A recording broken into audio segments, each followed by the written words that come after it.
before we get into the program, I've got a handful of announcements that I need to make. We'll try to keep this brief so as not to cut into Butch's speaking time.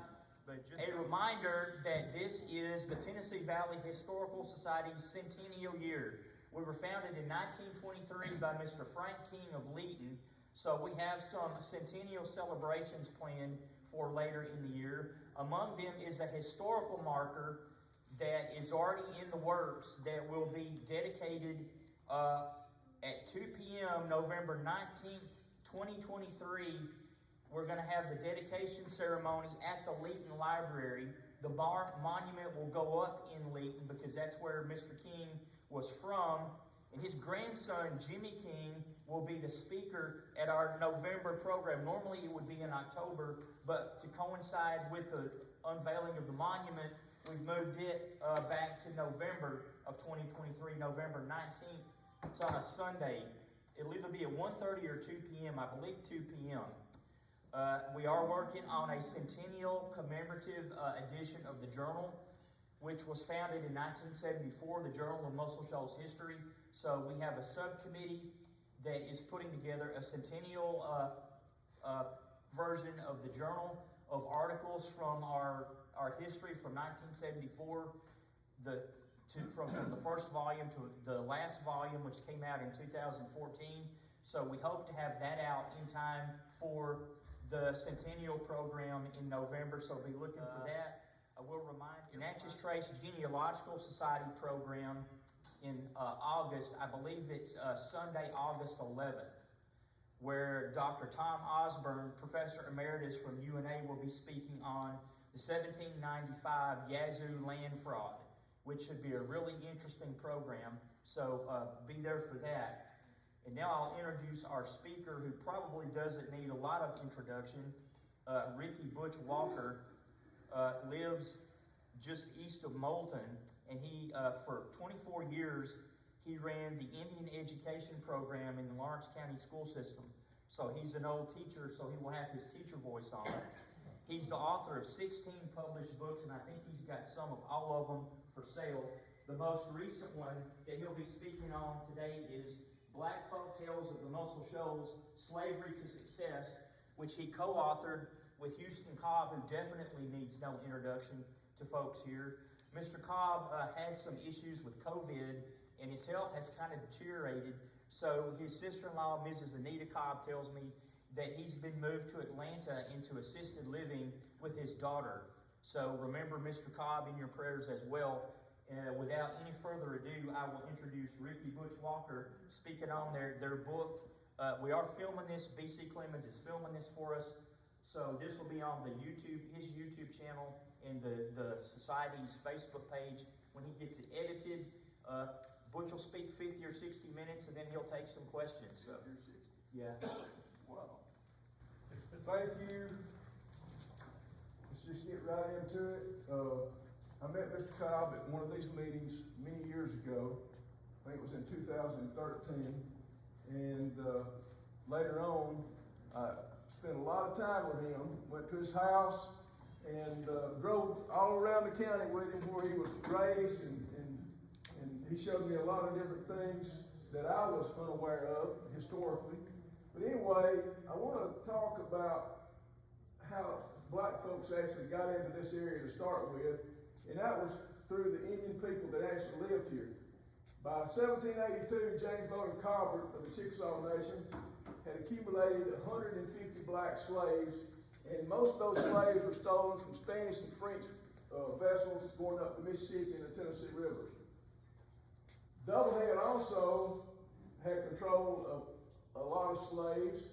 At the time of his death, he personally owned 40 slaves, and his brother-in-law, John Melton, had some 100 slaves, had some 60 slaves, which made a total of 100 slaves near Melton's Bluff. When David Melton gave the land on November the 22nd, 1816, he signed it over to Andrew Jackson.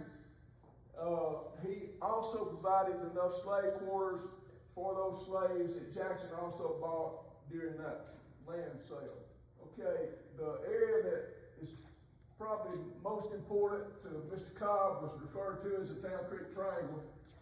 And I talked to the gentleman from, Joe Wheeler, Yes, sir. and he was mentioning they were gonna do something, at the old CC camp that was located at Wheeler Dam. And I told him, I said, pretty soon you'll see a slide that's got the, Doubleheads Village. If you'll notice right here, this map was drawn in 1802. And in 1802, Doublehead had already moved down the river from Doublehead's town at the Browns Ferry crossing to this area between Town Creek and Big Max Creek in present-day Lawrence County. Now you'll notice one thing about the map. The map is upside down. The drawer of this map put south to the top of the page, and that's usually north is at the top of the page.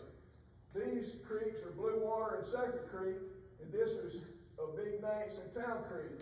And you notice that Doubleheads Village was located exactly where you were talking about between the two creeks. That's also the location of Doubleheads Resort today. And just across the creek from Doubleheads Resort, if you hit the river road, there's a little creek that comes in, it's called Kitkaskil Creek. It was named after Katagiski, whose name was spelled a half a dozen different ways. I found it spelled at least 6 or 7 different ways, because they did it, what'd you say for They're that? hooked on phonics. Yeah, hooked on phonics. So ever how they thought it sounded is how they tried to spell the name. But Katagiski Spring was exactly where John Johnson built his house on top of the hill. His land was set aside by Major Lewis Dillon when he came in here in 1816. But anyway, Doublehead was given a reserve on January 7th, 1806 by the United States government in that particular treaty. And after that time, he started leasing land to farmers and settlers that were coming into the area. And by the petition of 1810, there was 2,250 signatures, or it said in that petition there were 2,250 people residing in that particular area. So that's a whole lot of people that were, and most of those are listed in that old documents. You can also find old documents of Doublehead's leases to those early settlers that came in. Now, you notice that Doublehead's town originally, if you look at the top of the map, was at the head of Upriver Shoals. And it was at the Browns Ferry crossing, and that crossing was documented as used as early as during the Talladega, the Battle of Talladega, during the Creek Indian War in December 1813. So we know the ferry was there while it was still Indian territory, because the territory wasn't given up until the Turkeytown Treaty of 1816. Now, the Treaty of 1806 that I was talking about and the Chickasaw Treaty of 1805, both of those give up the section that became Madison County in Mississippi Territory. And Madison County was actually organized, I think the date was December the 13th, 1808, I believe is exactly the date that Madison County was organized. But it was organized, of course, in Mississippi Territory. Now, Melton's blood, John Melton, of course, was the brother-in-law of Doublehead. And in another presentation, I give a signature of Puma Melton. And the other day I posted on my Facebook page the entire letter, the handwritten letter that she had written on June the 20th, 1815.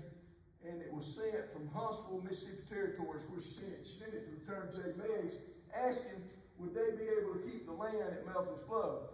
Of course, that didn't happen. Andrew Jackson, on November 22nd, 1816, purchased that land from David Melton. There's a deed, Captain John Hutchinson and General Andrew Jackson got David Melton to sign that deed, signing over the property. He kept it to 1827 when he was running for president, and then he sold it, and Colonel Richard Jones of the Caledonia plantation bought most of what became of what was of Melton's Blood.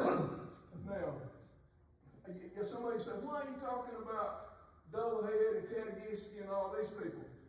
Mr. Houston Cobb carried me to this building. It's about to fall down. It's a tidewater house that was built before 1820 by John H. Johnson of Virginia. Now, John H. Johnson's son-in-law, Lewis Dillahunty, come in and set aside this land right across from, well, it included the mouth of Town Creek, that area, all in that area. Now, the old house is sitting just up the hill from the big spring, Catawissa Spring.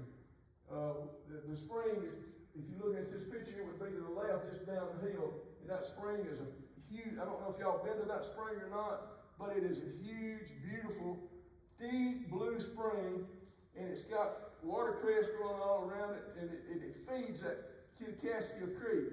Now the creek runs into Town Creek.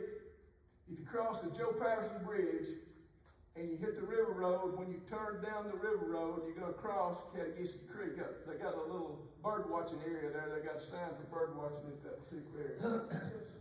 In the summer of 1807, John Johnson, his second wife Nancy, leased a large tract of land from Doublehead. Well, Doublehead was assassinated on August the 9th. Well, it was hard for them to maintain the property during that time. But anyway, the plantation was known as the Green Onion Plantation. And as we were standing there at that house, I was kind of in awe when Mr. Cobb told me, says, you know, my great-grandparents, Martin Johnson Sr. and Martin Johnson Jr. were slaves at this place. You know, you never think of that at the time, you know, when you go to a plantation house, does it have real meaning to real people?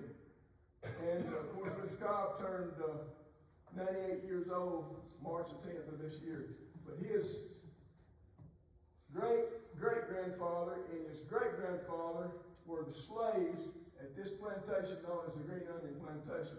Now the Carters, Amy Carter that's buried in the Carter Cemetery out there around Fort City, his mother was from the Carter family.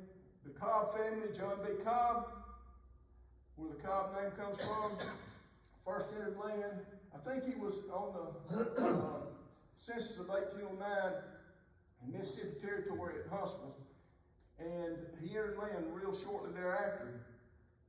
And after Lawrence County opened up, he moved into the Town Creek Triangle, Miss Cobb. And that's where the Cobb name come from John B. Cobb, the slave of John B. Cobb. I was with Mr. Cobb. He wanted me to tour the whole, he wanted to give me a historic tour, and I loved it. I spent 2 or 3 days with him at different times, going all over the county looking at different places. And of course, one of the places we went to is the Oaks Plantation House, which his wife's family descended from that plantation of Abraham Riggs. And Abraham Riggs and Colonel Benjamin Sherrod, 2 of the largest slaveholders in northwest Alabama, were actually first cousins. Isaac Riggs, if I'm not mistaken, was the uncle of Colonel Benjamin Sherrod and actually helped raise him because his parents died early. Colonel Benjamin Sherrod owned at least 7 or 8 plantations. He owned the Locust Grove in Franklin County. He owned Chantilly, which is where the Loves and Arnold's truck stop is located. He owned all of the island, Patton Island, where the Patton Island Bridge crosses. He owned that from Wilson Dam all the way down to O'Neill Bridge. He owned the Cotton Garden at Cortland. He owned Hard Bargain at the Old Cortland Air Base. He owned Alamace Plantation. He owned the Pond Spring Plantation. And that's how Joe Wheeler got to be, so I guess, so well off, because Colonel Richard Jones owned the Caledonia Plantation. His daughter Daniela Jones Sherrod married Joe Wheeler, and Joe Wheeler instantly had the Caledonia and Pond Spring Plantations at one time. So, but anyway, we also went up to the top of the mountain, LaGrange Mountain, to the tombstone of Abraham Riggs. I think they fixed that up, haven't they, Lee, since that picture was taken. I took that picture and it was, some of the walls had fell down, and the last time I saw it, it had been, somebody had restored some of it. They restored it. Wow, well, that's great. Tri-Green and Leighton mounted a tractor to do it with. That's great, that's great. Well, Abraham Riggs owned 300 slaves, but he didn't top his cousin because Colonel Benjamin Sherrod had around 700 slaves, because each one of those plantations, if you look at the number of slaves on them, were 80 to 100 slaves on each of those plantations a night. Now, LaGrange Military Academy, we're going to talk about in just a moment here, but you know, when Grenville and Dodge come into to this area with 5,000 to 8,000 troops, I'm not sure exactly how many troops he had at the Battle of Town Creek, but he had a bunch of them. But anyway, Nathan Bedford Forrest come in from the Lawrence County side, and the thing that kept the battle from, I think, getting too serious is Town Creek was flooded at that time, and all they had to do is the railroad trestle that crossed it to get to one side or the other. But anyway, well, I'll mention the LaGrange Military Academy again because it's important in this discussion. Abe Sledge home, we visited it. Miss Emma Ricks Sledge was, the Library of Congress come and did a documentary on her. I wish I had that. But anyway, she was a cook for the Ricks Plantation after slavery. But Percy Sledge is descended from the people, and this home is still standing. The last time I was there, I took the picture of the Abe Sledge home. And a lot of the black families in the area are kin to, of course, the Sledge family and the Ricks family. As like I said, Houston Cobb's Sadie Long was actually a descendant of the families that worked for Abraham Ricks.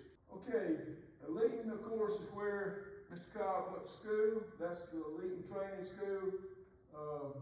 I got before right there. If you look at it now, all that's standing is just the front wall, a little bit of the front wall. The rest of it is falling in. When schools were, when the black schools were done away with, segregation ended, you know, they just let that school fall down. It was a nice school, but Mr. Cobb first went to Bethel School, then he transferred to Leeton Training School. Now Leeton was, if you notice, it says Leeton settled nearby at Jeffries Crossroads. And that's on a historic marker that was put up by the Cobb County Historical Association in 2008. And it's located just to the east of Leeton on the north side of the old Highway 20. Okay, let's talk about Jeffries Crossroads just a little bit because Jeffries Crossroads was, as early as I can find, was there by 1808 at least. It was known as Jeffries Crossroads, which means that was at least 8 years before the Turkeytown Treaty removed the Indian people from that area. Therefore, and a lot of the Jeffries family claimed to be of Indian ancestry. The same Jeffries family that settled this off of Mahala Castleberry, who was supposedly a full-blooded Cherokee Indian. But anyway, the town was originally known as Jeffries Crossroads. So that meant in Indian territory, there was a crossroads, because remember, this was still Indian territory when Jeffries Crossroads was there. And the Indian roads are still known today in Morgan County. One of them is still known. And the other road in this area is also known as, there's the Upper River Road and the Lower River Road in Morgan County and in Lawrence County. And then when you get to this area, it's still known as the River Road. The Lower River Road is still known as the Lower River Road. The Upper River Road became known as the Tuscumbia Road because it connected Decatur and Tuscumbia. And the rail line kind of paralleled that Tuscumbia Road. Then it became the Lee Highway, I think was the next name of it. And then finally it became Highway 20. And today the road that crosses it at Jeffries Crossroads is actually the old Highway 20. New 20 is the 4-lane. So you got that. Now, most people think that the Bowers Old Turnpike that was authorized 2 days after the state was organized and was considered the state of Alabama on December the 16th, 1819. And it was done in Huntsville under the governorship of William White Bibb. That it was a lot of work, but the historical records, if they're correct, you know, they say is by 1820, Greg's Tavern was a toll booth on Bowers Old Turnpike Road. So if you take December the 16th, 1819, you ain't got but 15 days to the end of the year. So if by 1820, that means the road was completed pretty quick. Well, the reason for it was part of Doublehead's Trace. Doublehead's Trace forked at Loretta, Tennessee, coming from Columbia. And if you look at the historic marker in Florence, it tells that Jackson's Military Road. It's at the junction of where the old road forks off and comes to the Bainbridge crossing. That historic marker was put up in 1970, says that Jackson Military Road, for the most part, followed Doubleheads Road from Columbia to the Shoals. Okay? Now, Greg's Tavern is still there. Robert Layton, you know, Mr. Cobb told me a fascinating story. They had a bet. Mr. Claude King had helped, the house is right there on the corner now of where the traffic light is in Layton. Mr. Claude King's house, before it was built, Greg's Tavern was sitting right there in that location. It would be on the northeast corner of that crossroads of Jeffers Crossroads. I forgot to tell you, the crossroads, I want to make sure I get you. The crossroads was Upper River Road and Doubleheads Trace, the western fork of Doubleheads Trace. But anyway, the Gregg family, as early as 1810, according to historical records, and I think that's correct, Lee, if you look it up, was there at Jeffers Crossroads of 1810. And there was actually four Greggs that were in that area at that time. There was John, there was Nathan, and William Gregg. Now the reason I got William Gregg highlighted, and somebody may back me up on this, I'm not sure, but I believe William Gregg was actually the one that ran the tavern for a long period of time. Is anybody got any conflict with that? I believe it was William Gregg that ran it. But anyway, the reason I got this guy over here, CSA General John Gregg, he became a pretty famous man, to be honest with you. But anyway, the earliest Gregg that I could find in Mississippi Territory prior to 1812 was Samuel Gregg. And he's listed in the land records, and he has sold his land in Madison County around 1812. So we know the Gregg family was here at that time. And then Samuel came into Lawrence County in I think I put the date, September 11th, 1818, he entered land in Lawrence County, Alabama. So he came from Madison County, Mississippi Territory, into what became Lawrence County, Alabama Territory, because Alabama, of course, was not a state. Alabama was not a state in 1818, it was still a territory. But anyway, John, Nathan, and William, all according to the records, the slave records in that Lawrence County Cotton Book, were slaveholders in Lawrence County. And they lived in that particular area around Jeffers Crossroads. Now I got to tell you this about Confederate General John Gregg. Of course, he was the son of Nathan and Sarah Parasol. Now, Mr. Cobb talks about the Parasol family. He interviewed Miss Ophelia Hill Parasol, and she was born in 1887, and she was in her 90s when he interviewed her. And she remembers the ferry before, of course this was a long time before Wilson Dam, when she was growing up in that community, she remembers the old road crossing there, going through Cunningham Bottoms, crossing at Davison's Crossroads, going through Hawkins Spring community, and then meandering around, coming out by Jarman Lane, then meandering around again and going through Leeton. Now you gotta remember, I told you a while ago, between Ford City and White Oak were at least 4 lakes or swamps. And you gonna have Mr. Jimmy King at your next meeting? No, I need to come to that meeting. Mr. Jimmy King and I rode around, and he is 91 or 92 years old now. Not long ago, we rode around and he showed me. He said, "Now, I want you to look at this cut." The cut was deeper than his room. The Corps of Engineers came in and they dredged most of those swamps. And they cut through one hill that he showed me. They must have cut 25 feet down to drain that, I think it was called Pond Creek area. And he said, Mr. King told me, he said, when I was a little boy, I seen people out there fishing in boats in these swamps and lakes. This is the fascinating thing about General John Gregg. He graduated from LaGrange College, which became a military institute for the South. Okay, it became the kind of the West Point for the South. He married Mary Molly Garth.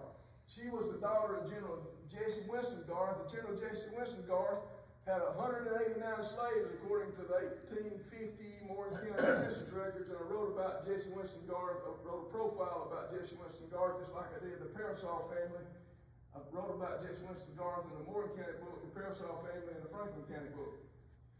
But anyway, in 1852, they moved to Freestone County, Texas. And he organized the 7th Infantry during the Civil War. And then on October 7th, 1864, he was killed near Richmond. Then the second time he was wounded, but that time it was fatal. And this is the story. It's hard for me to believe, but I think it's a beautiful story, beautiful love story. She gets a buggy and a horse, and it says, through a war-torn country, she goes to Richmond, Virginia, and she retrieves the body of her husband. And she turns around and goes all the way back to her father's plantation in Aberdeen, Mississippi. He had a huge cotton plantation down there, General Garth did. And she buries him in the Oddfellows Rest Cemetery.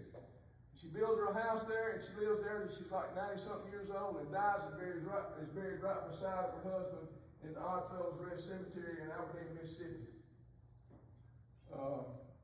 Most of the railroads were in chaotic condition during that time, especially in the South. And in 1864, the war was still going on. And can you imagine? I think of Lonesome Dove. I see them bringing Gus across from Montana all the way back to Texas, where he wants to be buried in beside that little creek in that pecan orchard. And I think about that every time I think of this. But anyway, Gregg County, Texas is named in his honor. So it's a tremendous amount of history from this area that's transferred to Texas. A lot of the Texas history can come right back to Alabama history. Okay, we also went to the old brick church, and somebody was talking about a while ago about the gallery or the upstairs in the churches. Amos Jarman, he would carry his black slaves to the church, and they would have to sit in the balcony or the galley, they call it gallery, upstairs, and while the white folks sit down on the main floor. Amos Jarman was also one of the commissioners for the old Bowers Old Turnpike Road that came through that area in 1820. And Amos Jarman Plantation House is still standing in Colbert County, and so is the old Presbyterian Church. It was built in 1820. They took the original church burned down, it says, in 1824, and there was a spring there called Shegog Spring. It was an Irish doctor that bought that land, and the black slaves got the bricks there, and they made the brick that built the church during that time. This is a picture of the Stanley home. Dr. Wayne Stanley, who's a doctor in the Florence area here, has got a beautiful home on the land that his ancestors were slaves to also. We also went to the Bethel Cobb Church, where Mr. Houston Cobb went to church for 22 years.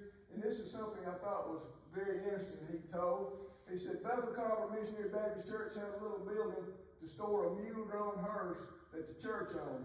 If someone died, the church provided the hearse to carry the deceased to the cemetery for burial. I thought that was awful neat. Anybody could use the hearse to carry their loved ones to the cemetery. Today it's going to cost you $15,000 to $20,000 to carry your loved ones to the cemetery. But anyway, the church was bought May the 2nd, 1911, and it was most of Mr. Cobb's family that bought that. Mr. Cobb changed to the Church of Christ and showed me where he went to church at Leeton. Okay? He also lived close to the Shaw plantation. This house is still standing, or was standing when I took that picture of Mr. Baldy Shaw. He's buried on 6th Street in that Shaw Cemetery. Now, the Shaw family is an old family. If you look at the 1809 census of Madison County, the Shaw, his ancestors, I believe, are the ones that's listed as Shaws in that census record in 1809. By 1809, there was 322 black slaves also listed in that census. So what I said is the black folks have been here with the Indian people, and then they were here very, very early in Mississippi Territory. All right, Houston and his boys, Houston Sr., and his kids, they farmed the area, and then they picked cotton on the Shaw plantation for the Tibble family. And he said they were paid 50 to 75 cents for every 100 pound of cotton we picked. Now, I did have the honor of picking cotton. I could pick 325 pounds a day and pull about 625 pounds a day. But I usually got about $2 from half to $3 a hundred for cotton that I picked. Okay, this is, of course, I talked about the Carters just a little bit. This is Nazareth Carter, his mother, and Houston Cobb Sr., his father. This is his aunt, Sally Cobb Griffin. Now, Mr. Cobb was also a descendant of the Griffin family. I can't think of the Griffin man in Moulton that owned slaves, but I'm going to talk about another man here pretty quickly toward the end of this that also was a descendant of the Griffin slave family in Moulton. All right, Tracy Cobb, and I mentioned this a while ago to somebody I was talking. Tracy Cobb was born in 1923, and she was born on Hogg Island, H-O-G-G Island, which is right out in the mouth of Town Creek. Today, TVHS got 3 big telephone poles and a beacon light there so that you won't run onto Hogg Island, because it's not about 2 or 3 feet deep in the water. When they backed up the water, they covered Hogg Island.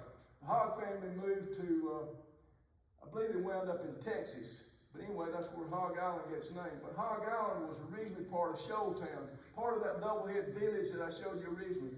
Mr. Cobb grew up right there where his great-grandparents were slaves to John H. Johnson, whose son-in-law was Louis Dillahunty, who removed the Cherokees and Chickasaws from that area. It all goes back to the Indian people that actually lived there. Mr. Cobb was the next born. He married Miss Sadie Long. He was born March 10th, 1925. Like I said, he was 98 years old the 10th of March. And he had a brother, Leo Matt Cobb, Ernest Cobb, Carl Everett Cobb, Manny Cleasdale Cobb. Now, of course, there's the tombstone of his mother and father. And I've already told you about the Carter family. Joel Walker Carter was one of the big slave owners in the area and had her family as slaves. All right. Mr. Houston told me a lot of things about while he was working at TPA. He said he didn't get deep with the white folks until after the Peace Corps come there, and then he finally got to eat. But he was in high school. He was a senior in high school when he got drafted, and he went to Pearl Harbor. So he was considered a veteran of World War II, and he stayed there, I think, 2 complete years and moved back. And this is the only child, the only one that's still living. The only child he's got is Cheryl, and she lives in Atlanta. And Ms. Cobb, you said that Mr. Houston was living with her now, or living in an assisted facility over there? In Atlanta in a nursing facility. Oh, okay. So he could be close to her. Right, so she can take care. She was here at the presentation I made about maybe a month or so ago, right here in this same place. Of course, after he got a job, this is showing you Mr. Cobb here on the left, and that's Tracy on the right up there, his sister. But this is some of the photos you said it was on his garage out there. He just had his whole garage kind of like a museum. And of course, he's already got a tombstone in the Cobb Cemetery, which is located right there close to Bethel Calvary Church. And that's where he's going to be laid to rest. This is one thing that I thought was real interesting when Mr. Cobb said it. He was just straightforward and honest as he could be. He says, for 1 year I lived like a white man. My wife and I went on bus tours, saw much of the country. I did it because I was finally financially able to afford a vacation. So I thought that was really interesting. I posted the other day, about 2 days ago, Mr. Arthur Graves, I think, was buried yesterday. For 45 years, I've interviewed people and wrote some of their stories. And every time one of them dies, it kind of hits me a little bit. But anyway, He was a very interesting man. You said he'd given talks here before to this group. I was fascinated the way he told about his grandfather, Edward Dr. Reynolds. He was a manservant of Captain William Crawford Gorgas, who's pictured in that photo on the right, on the left up there as y'all looking at it, or my left. But anyway, William Crawford Gorgas was sent to this area to help complete the Shoals Canal in the 1880s. And George Washington Goffles, he and George Washington Goffles together completed one of the most important tasks, according to Goffles, that he did in his lifetime, and that was the completion of the Shoals Canal around Little Shoals, Big Shoals, and Elk River Shoals. So Goffles and Gorgas worked together. Gorgas was primarily eradicating malaria and yellow fever, and they leave here and they go to Panama. And they successfully completed the Panama Canal after all these other countries and other people had tried to do it. But those two men, William Crawford Gorgas and George Washington Goffles, were they were the leaders in completion of the Panama Canal. So I think that was very important. Goebel said he thought the Muscle Shoals Canal, in his estimation, was a more important, impressive project than the Panama Canal. He absolutely did. That's exactly a fact. He said it was more important and more impressive than what he did in Panama. So it must have been some more ordeal. And of course, all the canal, is there any of the canal that's not flooded now? Does anybody know? Very good, I think. I don't think there's any of that. They built the canal in the 1830s, and during the Civil War, when Norman Farrell crossed the canal, they was being attacked by a group. There's 60 of them in Roddy's command that got attacked on the east side of Shoals Creek, and they crossed the river right there. And he said they crossed the canal and it's full of debris and filled up. He does mention that, and they stayed on McKernan Island that night. And they had one of the best meals they had because they had a pig. They killed a shoat and they cooked it while they was on the island. Before daylight, they swam the channel of the river to the south side of the river and escaped. Norman Farrell said, "We shot this young guy." So I go up to him, and he had this nice long frock coat on. He said it wasn't but one bullet hole in it. So I took that coat off and I put it on. I wore it the rest of the war. He's buried in the Mount Olivet Cemetery in Nashville, Tennessee, if I'm not mistaken. Norman Farrell. You can read about his experience on McKernan Island and the fight and about the Big Shoals Canal. And he did a diary. But anyway, Edward Reynolds, what was so fascinating about him, he was one of the first, I believe, in North Alabama to run a bottling company. He bottled soft drinks. He had a thriving store business. He owned 2,600 acres of land in Hillsboro in Lawrence County. A very wealthy man. And Arthur's uncle, George Reynolds, owned the Reynolds Funeral Home in Decatur. And when Arthur Graves was growing up, he worked for his uncle in that funeral home. And I believe that's what led him later in life to buy the Thompson & Sons Funeral Home.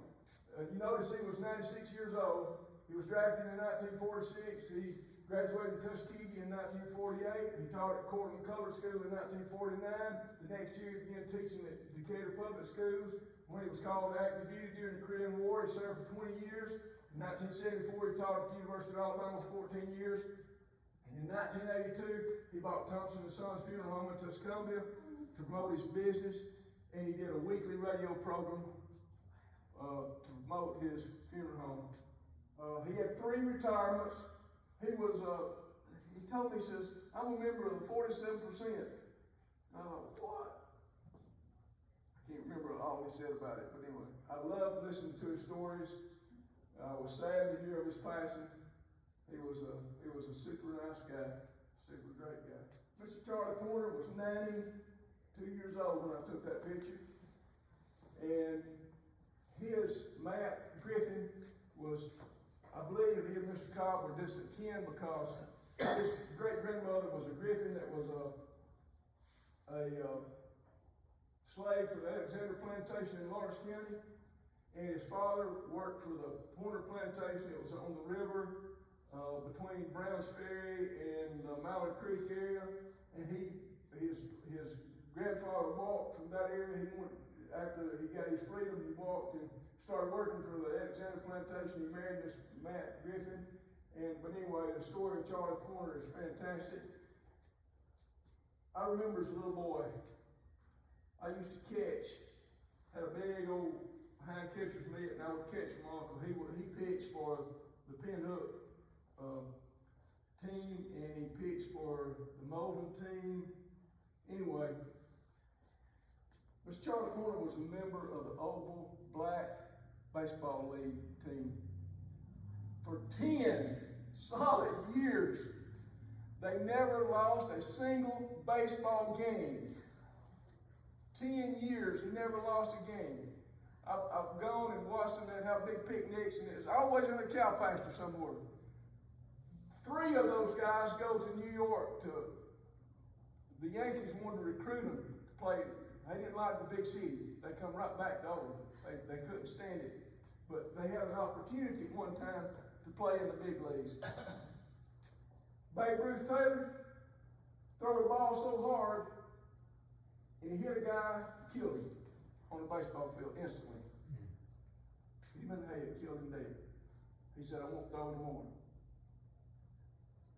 He was one of the best pitchers that I believe has ever lived. And I've sat in the office of the late Jimmy Speak, who was an attorney in Moulton.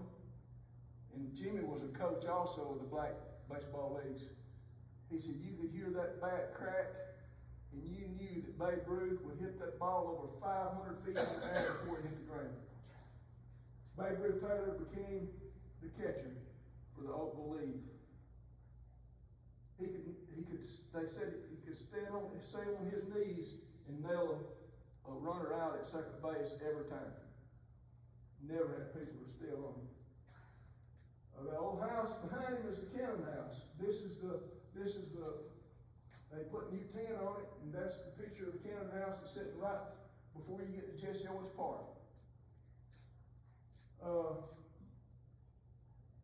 Babe Ruth Taylor was a legend in Lawrence County and around the Oakland area. And I watched him play many a ball game. At the time, chattering was legal. You ought to have heard him chatter. I can still hear him today sitting behind that catcher's plate. His son, Hose Lee Taylor, I used to carry Mr. Hose Lee fish. Me and my daddy go fishing. We'd bring him a bunch of fish. Mr. Hose Lee could pitch right-handed or left-handed. He was one of the best pitchers that ever stepped on the mound. And it didn't matter if he was throwing right-handed or if he was throwing left-handed. He could do it both ways. And most of these players could either hit left-handed or right-handed. I've sat in the cow pasture and watched them play many games, and I'll never forget those experiences. Jesse Owens,